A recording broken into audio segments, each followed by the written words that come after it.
The mid-afternoon sun beat down on the Millers' backyard, transforming their in-ground pool into a glittering sapphire.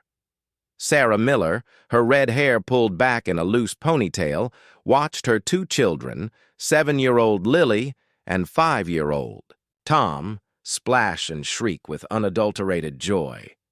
The scent of sunscreen and blooming jasmine hung heavy in the air, a perfect symphony of summer. This was her peace, her sacred space, the reason they'd bought this house in the meticulously manicured community of Grandview Estates. "Mommy, look, I'm a mermaid!" Lily called out, kicking her legs with enthusiastic abandon, sending a spray of water arcing over the cool, tiled deck. Sarah smiled, a genuine, easy smile that reached her eyes. This was what it was all about, building a haven for her family. Grandview Estates, with its tree-lined streets, uniform brick facades, and strict HOA rules, had promised just that: order, safety, community. They'd been here for 5 years, and aside from the occasional kerfuffle over lawn ornaments or mailbox paint, it had delivered, until Arthur Finch moved in next door.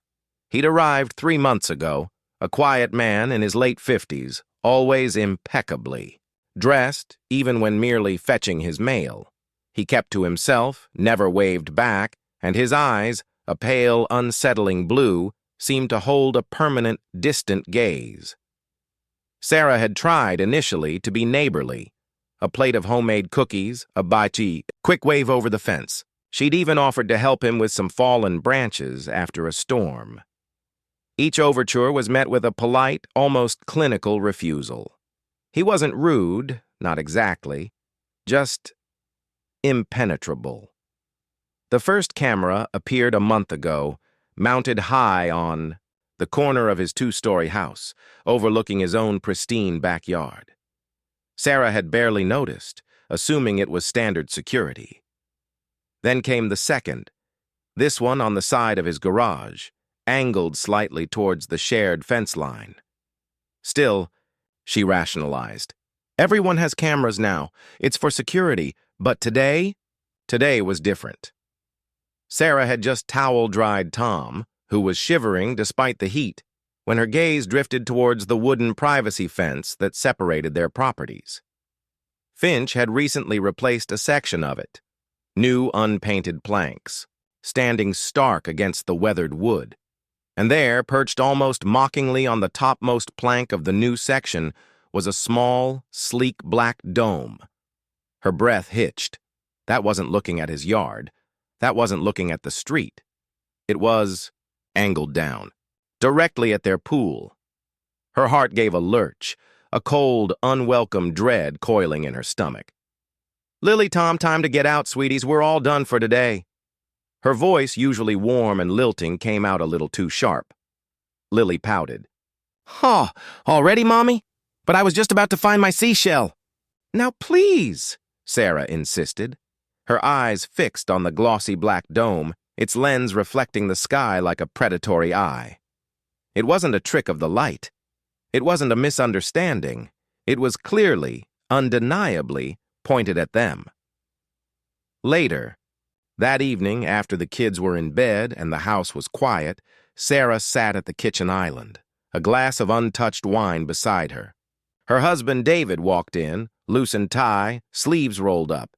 He was an architect, methodical, rational, and usually the calm in her storms.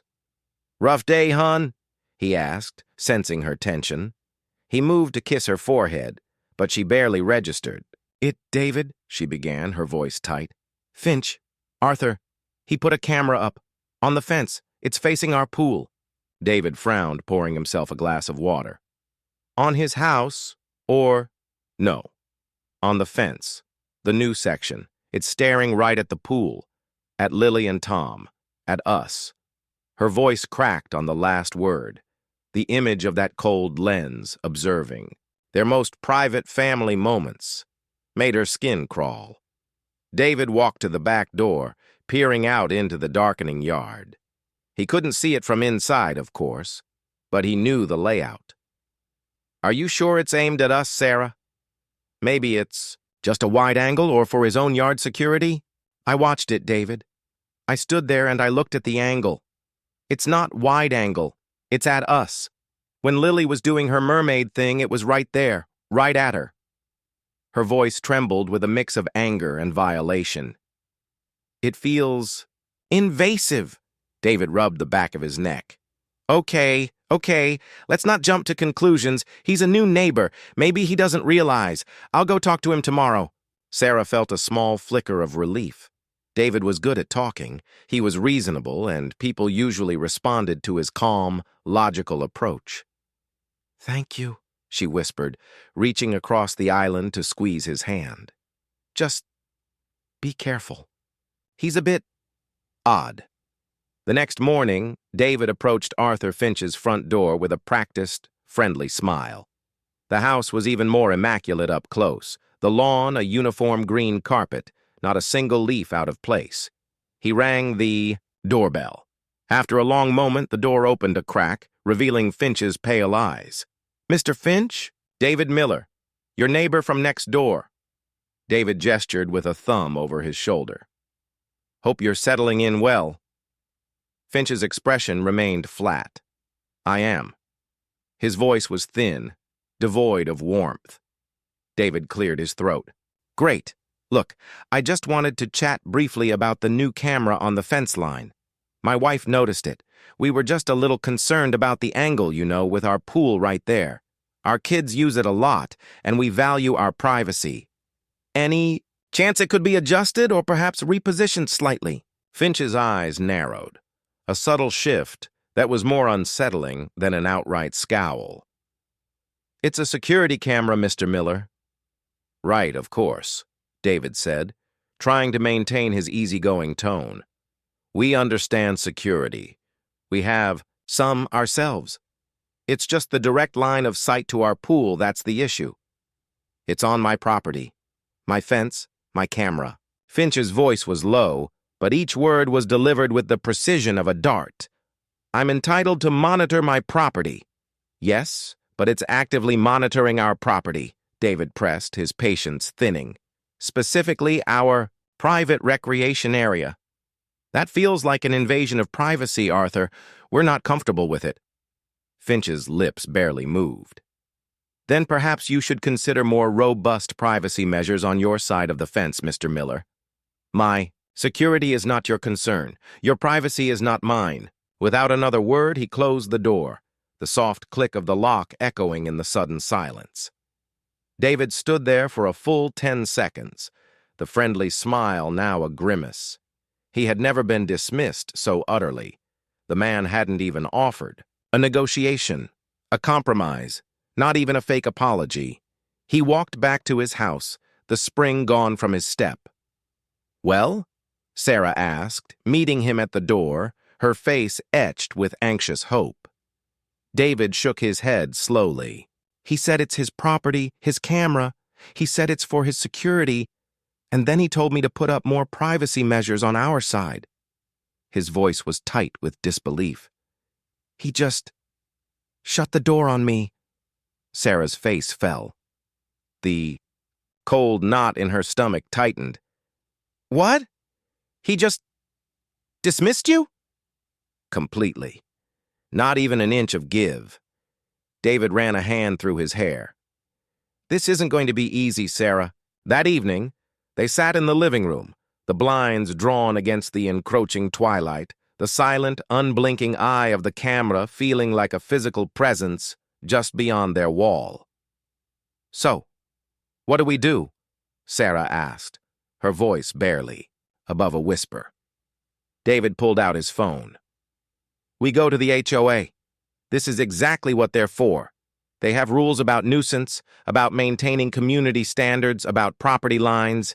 This has to fall under something. It's clearly a violation of privacy. He pulled up the Grandview Estates Homeowners Association website. They navigated through the labyrinthine documents, past rules about landscaping, architectural standards, and pet waste. Finally, under nuisances and disturbances, they found a promising section.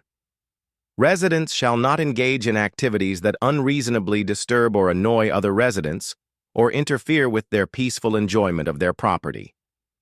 "This is it," Sarah said, a spark of hope in her eyes. "This has to be it. That camera is unreasonably disturbing our peaceful enjoyment." David nodded, already composing an email. He meticulously detailed their attempts to resolve the issue directly, the placement of the camera, their concerns about privacy, especially with young children using the pool. He attached a few discreet photos Sarah had taken, showing the camera's exact angle. He hit send, a surge of cautious optimism washing over them. The HOA would see reason. This was clear-cut. A week passed. The camera remained. Every time Lily or Tom went near the pool, Sarah felt a shiver of unease. She found herself watching them more intently, her eyes darting to the fence. The children, oblivious to the electronic intrusion, played on, but her peace was gone. Then, an email arrived from the HOA. It was from Eleanor Vance, the HOA president, a woman known for her crisp efficiency and unwavering adherence to the rule book. Sarah and David had always found her fair, if a bit rigid. The subject line read, Complaint regarding property monitoring device, Arthur Finch property. Sarah clicked it open, her heart pounding a hopeful rhythm. The email was short, formal, and devastatingly precise. Dear Mr. and Mrs. Miller, thank you for contacting the Grandview Estates Homeowners Association regarding your concerns about the security camera installed on Mr. Arthur Finch's property. The board has reviewed your complaint, along with Mr. Finch's statement. We have also consulted the Grandview Estates Declaration of Covenants, Conditions and Restrictions, CC&Rs, and bylaws. Please be advised that based on our review, Mr. Finch's installation of a security camera on his property aimed at Moni. The HOA's dismissive email landed like a punch to the gut. For Sarah, it wasn't just about the camera anymore. It was about the profound betrayal of trust. Grandview Estates had always represented order, a protective bubble. Now that bubble felt permeable, dangerous. The camera on Finch's fence, formerly an irritating intrusion, morphed into a symbol of their helplessness, a constant, unblinking reminder of their violated privacy and the community's indifference. How can they say it's not a violation? Sarah fumed, pacing the length of their living room, her voice tight with suppressed fury. He's essentially filming our private lives, our kids swimming. What kind of security camera needs to look directly into a neighbor's pool? David, usually the more composed of the two, was equally incensed. He sat slumped on the sofa, the HOA's email still open on his laptop. They're hiding behind semantics, Sarah. Incidental capture is their loophole. As long as it's on his property and he claims it's for security, they won't touch it. Their CC&Rs are either poorly written or deliberately vague on this point. So what? We just live with it? Sarah stopped pacing, her hands clenching into fists.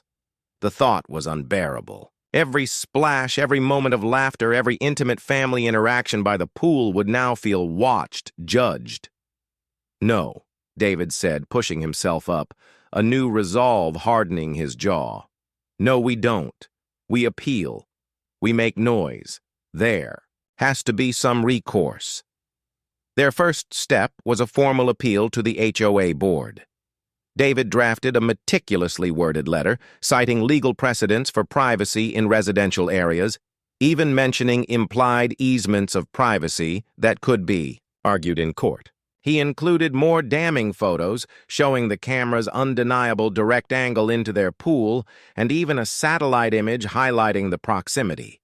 Sarah, meanwhile, started researching local ordinances and state laws regarding surveillance between private properties.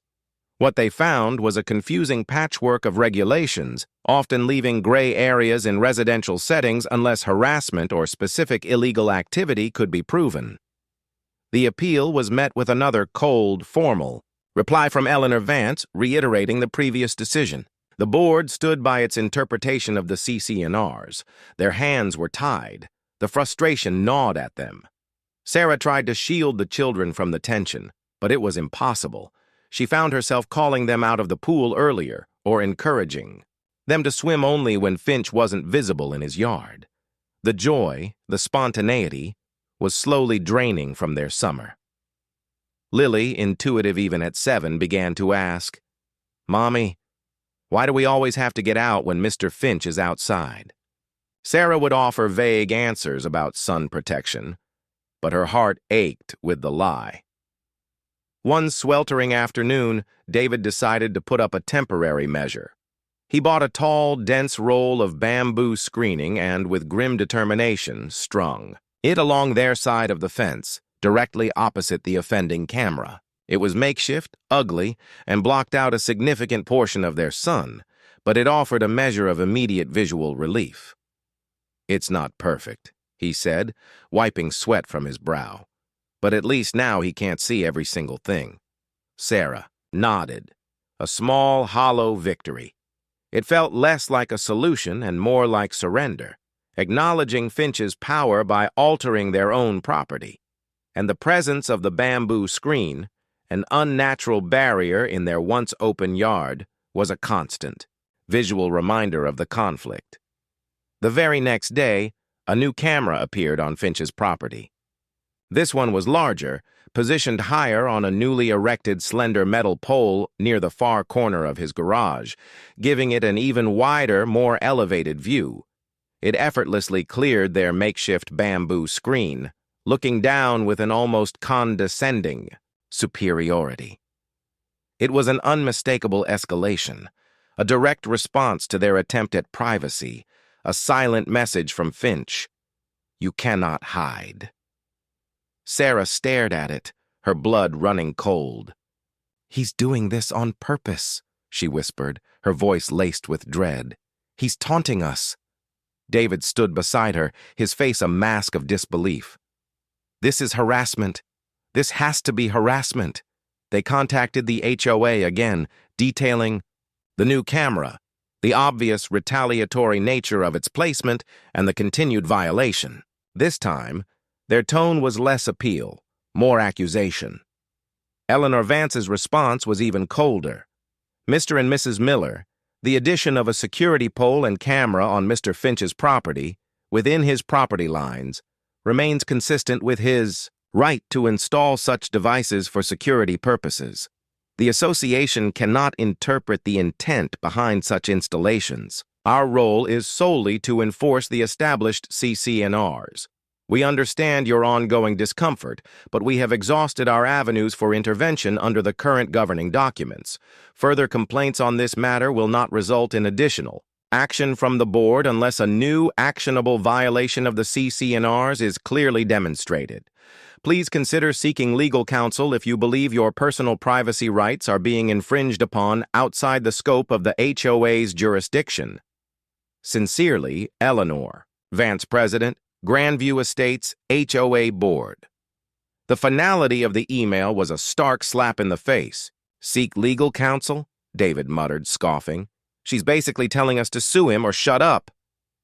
"But who do we sue?" Sarah asked, her voice bordering on desperation. "Finch? The HOA? And for what? For looking at our pool?" The thought of a long, expensive legal battle, with uncertain outcomes and mounting bills, was daunting. They weren't wealthy. They were a young family, living paycheck to paycheck, trying to make ends meet. The dynamic in Grandview Estates subtly shifted. Neighbors, usually friendly and gossipy, began to eye them with a mixture of pity and avoidance. Word spread quickly about the Miller-Finch dispute and the HOA's firm stance. Some offered timid words of support, but most simply looked away, not wanting to get involved, not wanting to risk drawing Finch's attention, or worse, the HOA's. One afternoon, Sarah was picking up Lily from the community park when she ran into Brenda Peterson, a sweet, elderly woman who lived 2 streets over and was a longtime resident of Grandview Estates. "Oh, Sarah, dear," Brenda said, her voice hushed. "I heard about your troubles with Mr. Finch and the HOA. It's just awful what they're doing." Sarah felt a surge of relief at a friendly face. It's been a nightmare, Brenda. We just don't understand why the HOA won't do anything. He's so clearly targeting us. Brenda glanced around as if worried someone might overhear. Well, dear, not many people know this, but Mr. Finch, he's got connections. Powerful ones. He's the brother-in-law of a major developer, one who's got a lot of sway with the HOA board. Rumor has it he even helped finance some of the recent community projects. She lowered her voice further. And Eleanor Vance? Her husband's law firm handles some of that developer's legal work. It's all very intertwined. Sarah felt a chill that had nothing to do with the cool breeze. Connections? Intertwined? It wasn't just vague rules and legal loopholes. It was something far more sinister. Influence, corruption, a system rigged against them. So, you're saying, this isn't just about rules? Sarah asked, her voice flat. Brenda sighed, her eyes filled with sympathy. Let's just say, dear, when certain people want something or want to be left alone, the rules sometimes bend in their favor. It's a shame. It truly is. Sarah thanked Brenda, her mind reeling. The pieces clicked into place. Finch wasn't just an odd, reclusive neighbor. He was protected. The HOA wasn't just incompetent, they were complicit. The feeling of violation deepened, extending beyond her backyard to the very fabric of their community. Their fight wasn't just with Arthur Finch, it was with a silent, powerful network that valued influence over the peace and privacy of ordinary residents. That night, Sarah explained Brenda's revelation to David. He listened, his face growing grimmer with each word. The anger that had been simmering within him now boiled into a cold, hard resolve. So that's it then, David said, his voice quiet, almost dangerous. It's not about logic or rules. It's about power. They think we're just going to roll over because Finch has friends in high places. He looked out the window, towards the dark outline of Finch's house, towards the silent, unblinking eyes of the cameras. They've underestimated us. We're not going anywhere. The battle lines were now drawn, not just between two neighbors, but between a family fighting for their home and a corrupt city. The revelation of Arthur Finch's connections hung heavy in the air, a suffocating blanket over the Miller home. It twisted the knife of their frustration, transforming mere annoyance into a simmering righteous anger. This wasn't just a privacy dispute. It was a battle against a rigged system, a silent agreement between the powerful that threatened to crush the ordinary. So that's it? Sarah had asked David that night, her voice flat, devoid of its usual warmth. We're up against the whole damn HOA because Finch is buddy-buddy with some developer? David had been pacing, his jaw tight. It explains everything. The dismissive emails, Vance's refusal to even consider our appeals. It's not about rules. It's about protecting an asset. He stopped, turning to face her, his eyes burning with a new fire. But we're not going to let them win, Sarah. We're not. Their initial impulse was to rage, to confront, to expose. But David, the architect, the planner, knew that brute force wouldn't work against an entrenched system. We can't outpower them, he stated, drawing up a mental blueprint. So we outsmart them. We find the cracks in their facade.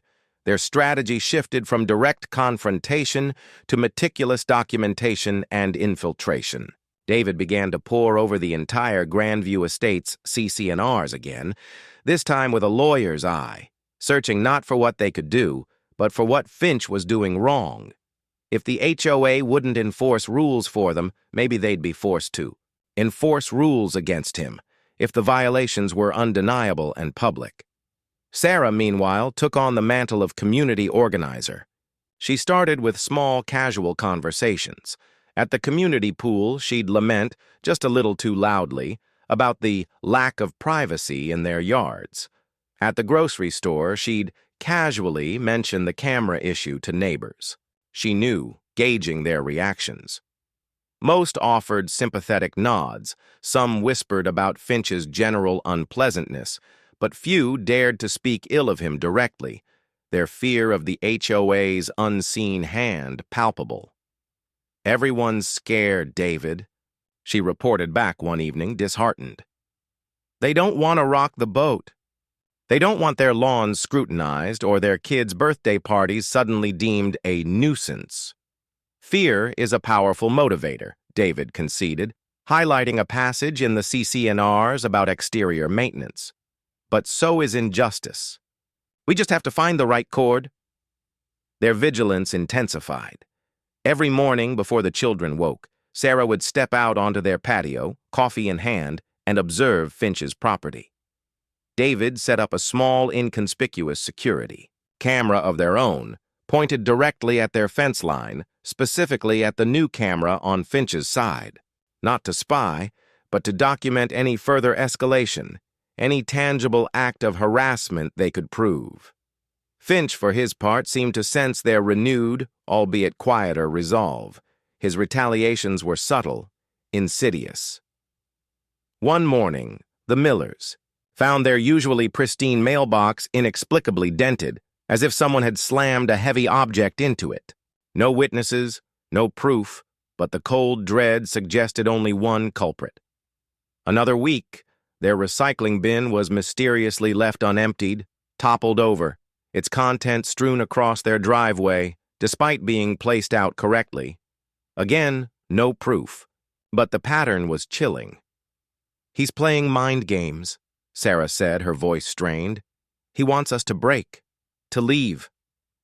"Then we prove him wrong," David retorted, documenting each incident with photos, time-stamped notes, and a growing sense of grim determination. They installed motion sensor lights and a higher resolution camera on their garage, ensuring wider coverage of their own property, catching not just Finch's cameras, but any potential activity in their driveway or at their mailbox.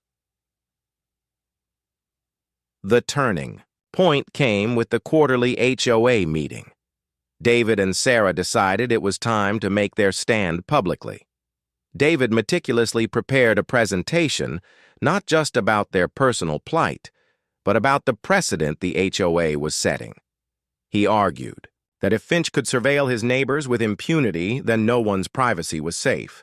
He printed out copies of the CC&Rs, highlighting the vague clauses and the sections on nuisance. The meeting hall, usually half empty, was surprisingly full. Word of the Miller-Finch saga, whispered from house to house, had clearly piqued general interest. Eleanor Vance sat at the head table, flanked by other board members, her face impassive. When it was time for resident concerns, Sarah took a deep breath and stood up. She began calmly, detailing the initial camera, their polite attempts at resolution, Finch's outright dismissal.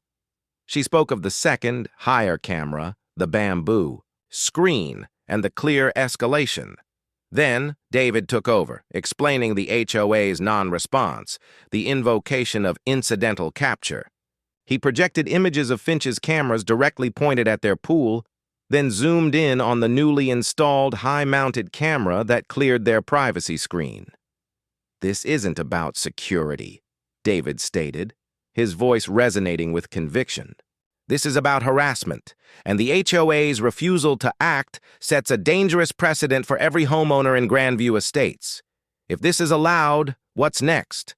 What right to privacy do any of us have?" A murmur rippled through the room. Some faces in the crowd showed empathy, others skepticism. Finch himself sat in the back row, a ghost of a smile playing on his lips, his pale eyes fixed on the Millers. Eleanor Vance cleared her throat, her voice cutting through the murmurs like a knife. "Mr. Miller, as we have communicated repeatedly, the board has thoroughly reviewed your complaint. Our position remains unchanged. Mr. Finch's cameras are on his property and, as he states, are for security.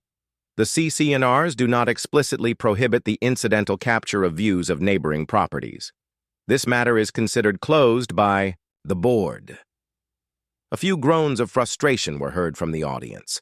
Sarah felt a fresh wave of despair. It was exactly as they expected, a brick wall of bureaucracy and hidden agendas. But what about the spirit of the rules? a voice from the crowd interjected. It was Brenda Peterson. Doesn't the HOA have a responsibility to foster a peaceful community, not just enforce the letter of the law? Eleanor Vance's gaze sharpened, momentarily flicking to Brenda. The board operates strictly within the framework of the CC&Rs, Ms. Peterson. We cannot deviate based on spirit. Just as David was about to launch into a further rebuttal, a new voice cut through the tension, clear and assertive. Actually, Eleanor, there is a relevant clause.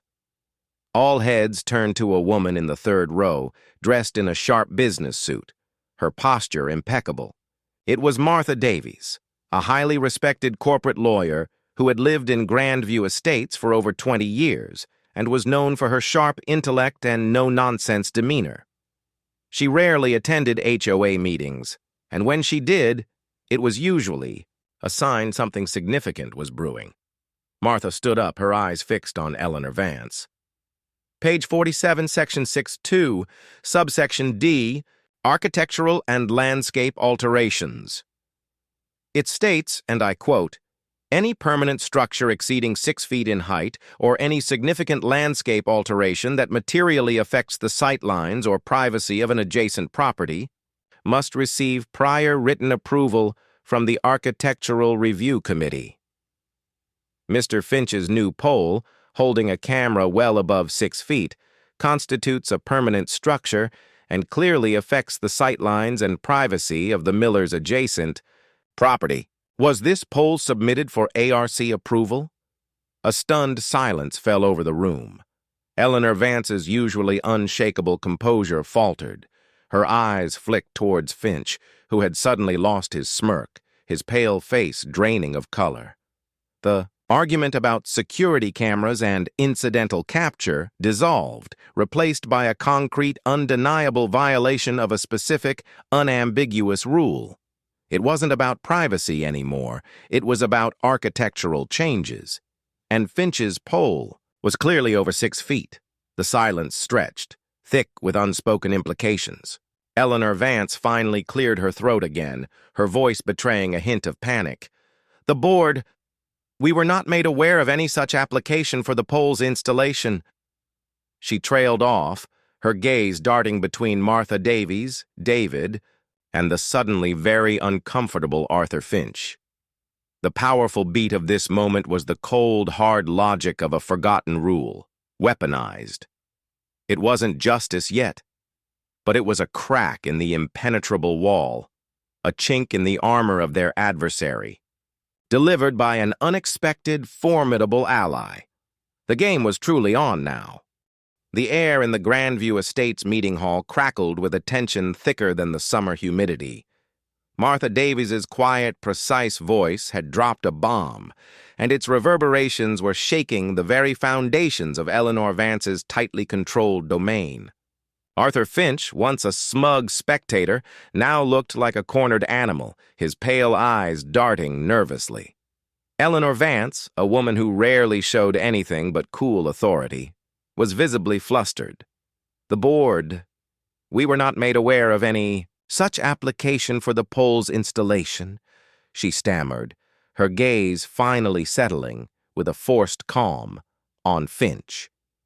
Mr. Finch, is it true that you did not submit an Architectural Review Committee application for the installation of the camera pole exceeding 6 feet in height? Finch, caught completely off guard, hesitated. His usual thin-lipped disdain had vanished, replaced by a flicker of fear. It's a security measure, he mumbled, trying to regain some footing. An emergency installation. I didn't think... Thinking is not a substitute for adherence to the CC&Rs, Mr. Finch, Martha Davies interjected, her voice still calm, but radiating an undeniable authority that Eleanor Vance usually commanded. Section 6.2, subsection D, is unequivocal. Any permanent structure over 6 feet requires prior approval.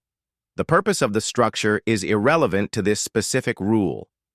The fact that it was erected without said approval is a clear violation. The murmurs in the audience grew louder, no longer sympathetic whispers, but a rising tide of indignation. David and Sarah exchanged a look of astonished relief, a sliver of hope piercing through months of despair.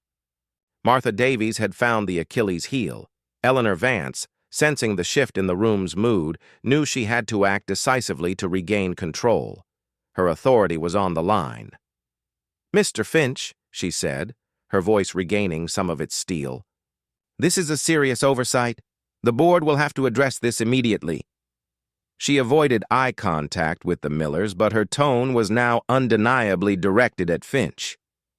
"We will issue a formal notice of violation. You will be required to submit an application to the ARC within 7 days, and the poll will be subject to the committee's review and approval. Failure to comply could result in fines and, ultimately, the requirement to remove the structure." Finch sputtered. "But the cameras, they're critical for my security." "That is a separate matter from the structural integrity and approval process of the poll itself," Martha Davies stated, sitting back down, a small, triumphant smile playing on her lips. She had done her part. The rest of the meeting was a blur for David and Sarah. The tide had turned. Neighbors approached them afterwards, some apologizing for their previous silence, others offering congratulations. Brenda Peterson squeezed Sarah's hand, her eyes twinkling. "See, dear? Sometimes the truth just needs a little push from the right person." Finch, looking utterly defeated, stormed out of the hall without a word. Eleanor Vance, her face tight, concluded the meeting with an air of barely contained irritation. The very next day, a formal letter arrived from the HOA addressed to Arthur Finch, detailing the violation and the required steps. A copy was sent to the Millers. It wasn't about the cameras being pointed at their pool, but about the pole that enabled one of them to maintain that invasive view. It was a victory, small but significant. For the next few weeks, a tense calm settled over Grandview Estates. Finch predictably ignored the initial HOA notice. He didn't submit an ARC application, and the pole remained, its camera still pointed, defiantly towards the Millers' pool. The Millers, emboldened by their small win and Martha Davies' support, meticulously documented Finch's continued non-compliance. David diligently kept track of every day the pole remained unapproved, building a case for escalating fines.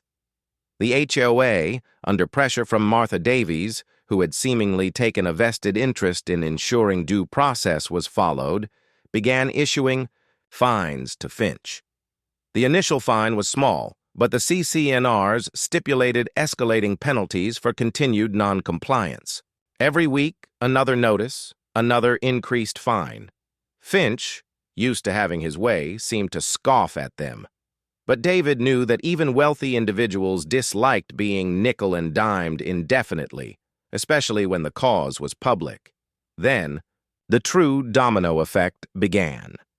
Word of Finch's architectural violation, unlike the vague privacy complaint, resonated differently through the community. People started noticing other small details about Finch's property. The oversized, unapproved sheet he'd built in his backyard, barely visible behind some trees, suddenly came under scrutiny. The unusually bright motion sensor floodlights he had installed, which blared into neighbors' windows at night, suddenly felt less like security and more like a nuisance. One evening, a week after the fines started, Sarah answered a knock on their door to find Mr. Henderson, a quiet older man who lived 2 houses down from Finch. He looked nervous. "Mrs. Miller," he began, twisting his cap in his hands, I heard about what happened at the meeting, and about Mr. Finch's pole." He paused, glancing over his shoulder towards Finch's house. "Look, I don't want any trouble, but for months now, his sprinklers, they always spray onto my driveway, every single morning, and he's got this loud humming from his AC unit that goes all night. I tried talking to him, but he just ignores me. The HOA never did anything." Sarah's eyes widened. "And you think now, because of the poll?" Henderson nodded hopefully. "Maybe now they'll listen. If he's already in trouble for one thing, maybe they'll look at the others." This was it. David had predicted it.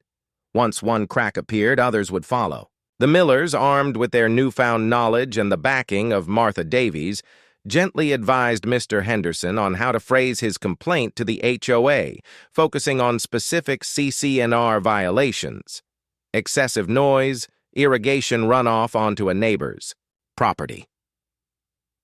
Within days, other complaints trickled in. Mrs. Chen from across the street, bothered by the blinding glare of Finch's floodlights, which violated a clause about light pollution.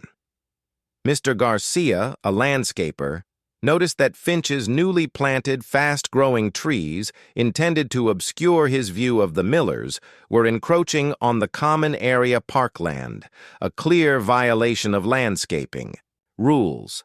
The HOA office, once a fortress against the Millers' pleas, found itself deluged with complaints about Arthur Finch. Each new complaint, validated by a specific CC&R, put Eleanor Vance and the board in an increasingly awkward position. They couldn't ignore these now, not after Martha Davies had publicly highlighted their previous laxity. To ignore them would expose them to accusations of selective enforcement and potentially a class action lawsuit from the now emboldened residents. Eleanor Vance, cornered, was forced to act. Finch received notices for the shed, the floodlights, the encroaching trees, and the persistent sprinkler issue. He retaliated with furious, often aggressive, calls to the HOA office, threatening legal action, invoking the name of his powerful brother-in-law. But this time, the pressure from multiple residents, combined with Martha Davies's watchful eye, prevented the board from simply dismissing the new complaints. The atmosphere in Grandview Estates, usually placid, became charged. Finch's house, once an impenetrable fortress, was now a lightning rod for community discontent. Residents who had once feared him now saw him as a symbol of injustice, his defiant cameras and unapproved structures a testament to his disregard for the community. The final straw came during the annual community block party, a usually festive event. Finch, in a rare appearance, attempted to engage with the developer who was indeed his brother-in-law, a man named Marcus Thorne, who was there as a guest of the HOA. Finch, looking agitated, was overheard loudly complaining about the persecution he was facing from the board and those Millers.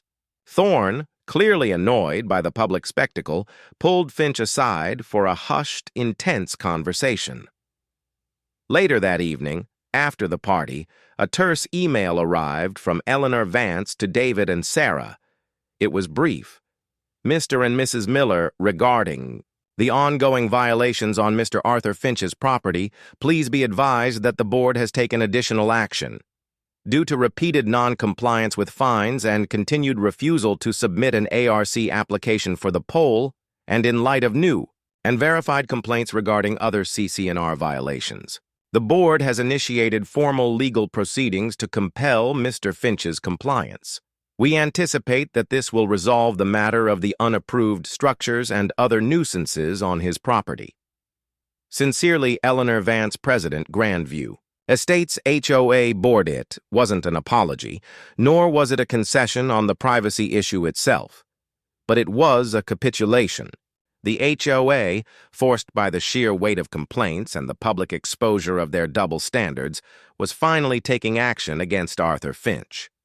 It wasn't direct justice for the cameras, but it was an undeniable victory in the broader war. The powerful beat here was the system finally, reluctantly, turning on its own, not out of conviction, but out of necessity, a consequence of the Millers' relentless pressure and the unexpected power of community. The HOA's email, dry and formal, signaled the true turning point: legal proceedings. It wasn't the immediate removal of the camera, but it was the system, finally and irrevocably, turning on Arthur Finch. David and Sarah felt a cautious surge of triumph, a weariness giving way to fierce vindication. The legal process was slow, methodical, and relentless. The HOA, now stripped of its plausible deniability, hired outside counsel. Summons were served, fines, ignored by Finch, continued to accumulate. The board, led by a now chastened Eleanor Vance, became a machine of enforcement. Every violation meticulously documented by the Millers and their neighbors, from the unapproved shed to the intrusive floodlights and the spraying sprinklers, was packaged into the legal case. Finch, isolated and increasingly agitated, found his powerful connections to be far less effective in a court of law than they were in the informal back rooms of the HOA. Marcus Thorne, his developer brother-in-law, had made it clear during their whispered conversation at the block party that he would not jeopardize his own business interests by publicly defending Finch's petty, indefensible nuisances. The reputation of Grandview Estates itself was at stake, and Thorne knew the HOA had to be seen as acting decisively. Finch's pale face, once serene in its reclusiveness, now frequently contorted in frustration. He was seen arguing with process servers, shouting into his phone and glaring at passing neighbors from behind drawn blinds. His house, once a fortress of pristine order, began to reflect his unraveling. The lawn, usually immaculate, showed signs of neglect, patches of brown appearing amidst the green. The community, having witnessed the HOA's forced shift, rallied further around the Millers. Neighbors, once hesitant, now openly offered support, sharing stories of Finch's past eccentricities or quietly giving David and Sarah small gifts of appreciation, a pie from Brenda, a batch of cookies from Mrs. Chen. The children, Lily and Tom, found new playmates, their laughter once again echoing freely in the backyard, even as the camera remained, for now, on the pole. The bamboo screen, a temporary monument to their struggle, started to feel less like a surrender and more like a battle scar. Months later, a final terse email arrived from Eleanor Vance. It was the shortest yet. Mr. and Mrs. Miller, please be advised that the legal proceedings against Mr. Arthur Finch have concluded. A court order has been issued compelling Mr. Finch to remove all unapproved structures, rectify all documented CC&R violations, and pay accumulated fines and legal fees. To the Grandview Estates Homeowners Association, non-compliance will result in further legal action, including potential liens on his property.